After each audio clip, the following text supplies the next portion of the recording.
কয়েক দশক আগের কথা। এক জলসায় হেমন্ত মুখোপাধ্যায় প্রায় 25-30টি গান গেয়ে মঞ্চ থেকে নামার সময় হোঁচট খেলেন। সামনে একজন 80 বছরের বৃদ্ধা আকুলভাবে হাতটা জড়িয়ে ধরলেন তার। হেমন্তবাবু জিজ্ঞেস করলেন, কি হয়েছে মা? বৃদ্ধা বললেন, আমি তোমার গান বড় ভালোবাসি। আমি বনগাঁ থেকে আসছি, মনটা ভরিয়ে দিলে বাবা।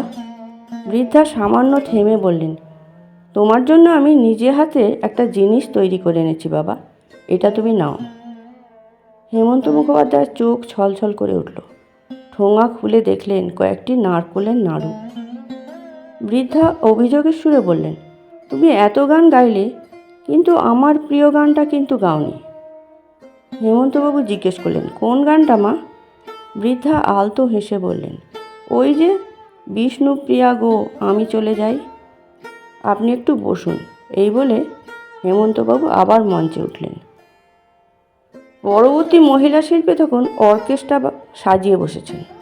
হেমন্ত মুখোপাধ্যায় শিল্পীর পিঠে হাত রেখে কিছু বলতেই সদল বলে তারা নেমে গেলেন। তারপর তিনি মাইক্রোফোন নিয়ে বললেন, ও আমার মেয়ের মতো, ও পরে গাইবে। আপনাদের অনুমতি নিয়ে আমি আরেকটি গান গাইব, তারপরেই ও গাইবে। আমার একজন মা এখানে এসেছেন, তিনি আমার একটি গান শুনতে চেয়েছেন। আমি সেই গানটি গেয়েই চলে যাব।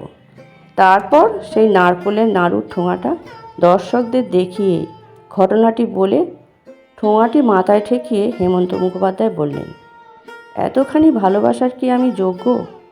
বলতে বলতে তার গলা বন্ধ হয়ে আসে। একটু সামলে নিয়ে তিনি গাইলেন, বিষ্ণুপ্রিয়া গো আমি চলে যাই।